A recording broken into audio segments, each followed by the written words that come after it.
Alright guys, we got a unit here, Whirlpool, and we're going to see if we have bad elements or we have switches that are not working. On either of them, nothing is coming on.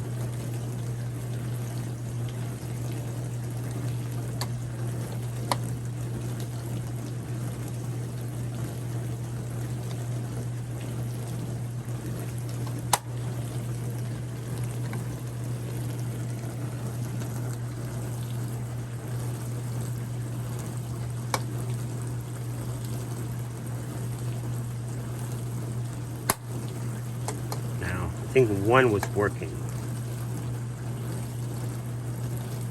Yep, so he works. So right front is good. So we pretty much have one small, and this guy here. So we're gonna check, make sure we're getting power to the elements. So let's go to the back. So we're back, and what we're doing, we're basically have our meter, and you want to set your meter to volts AC, and as you insert the wires or your leads into the wires, you're going to be getting 240 volts. And pretty much the two wires that you're going to be inserting, they're going to be the same color, and to be honest, you're looking for 240 volts as you turn the switch. When you turn the switch off, you should get 0 volts. So, or you could just pretty much just lift the top of the unit up. Make sure you unplug before you do any of that. And then you can connect your leads to the element on the actual element itself. And you can do the test that way as well. This way we're checking the switch, and if we're getting power, we know for sure that the element is bad. So that's one way of doing it. So now we're moving towards the element. As you can see, they're all damaged. And if you do see those marks, go ahead and just replace them. There's no testing. Just replace them. And this unit actually had some critters, and that was the issue with that unit. So follow along and you'll see how we actually replaced them. Pretty straightforward. Just pay attention to how you remove them. If you mark your wires, take pictures, and before you remove the element itself from the stove, go ahead and take a Sharpie and mark where they come from, and that will also save you time for reinstallation, so you know exactly where the element where it goes, so you don't have to think about it. And double check your wire connections, make sure they're nice and snug when you put them on. If they're loose, they will heat up. And by the way, I am lifting, but I'm not twisting, so just remember that when you get one section out, lift and it comes out. So pretty straightforward, and just continue watching the rest of the video and we'll get this thing up and running. So as you take out your elements, just pay attention to where they go, and screwdriver or your finger actually works just fine. You go towards the left and you just push it out.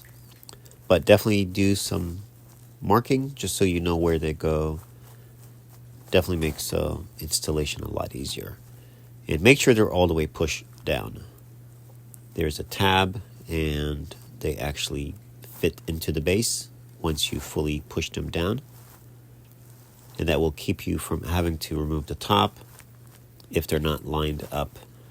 Once you turn the element on, you're going to notice that it's not in the right position.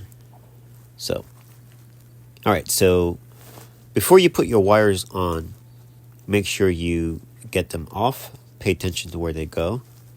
And depending on the unit, you might have a little tab you can press and pull and that is all you need to do. Now, when you put your wire connector, make sure that it goes on very nice and tight. If you notice, you can easily pull it off. Get a pliers and squeeze them. Make sure they're nice and snug. If they're not snug, you're going to have problems. You're going to end up with the wires heating up and eventually damaging the wires, maybe even damage the element. And pay attention to where they come from, and everything should be fine.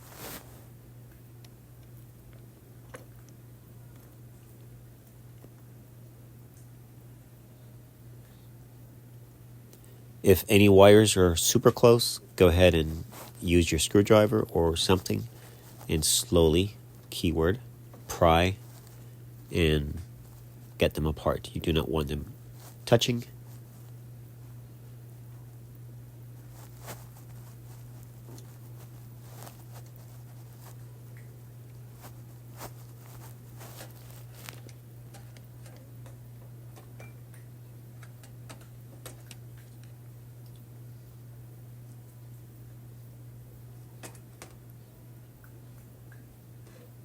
So that's a new one. Make sure you push down. And guys, don't touch the element with your fingers or your hand. Any grease or anything on those, it will cause premature failure. So clean hands.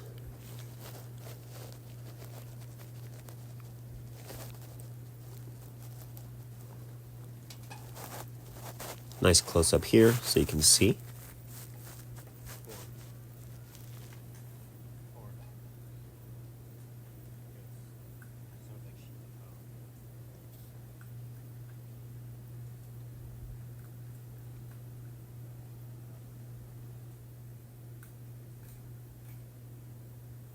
And just double checking your work, make sure everything is correct and in the right place.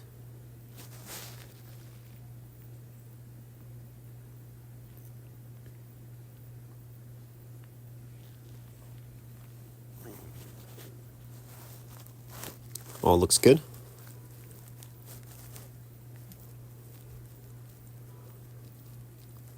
And while you're there, go ahead and clean your stovetop underneath.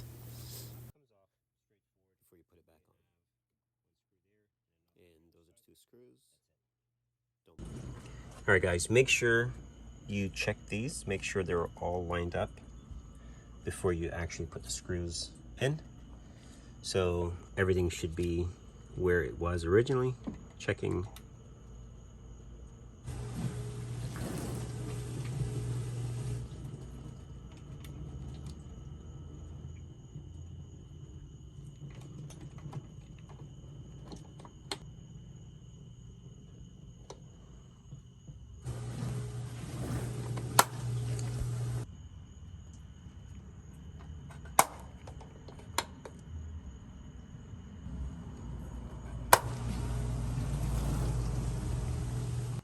All right, guys, I just want to go over this real quick, and we're dealing with the elements here. We just changed, and chances are, if you see that on your element, just replace it. There's no need to test anything. Sometimes, though, occasionally, you won't see the damage, and it would still be bad. Sometimes it's super small, super tiny, and you will not see it. So you will need to set your meter to continuity, and if the element is good, you will see it on your meter. This is bad, obviously, and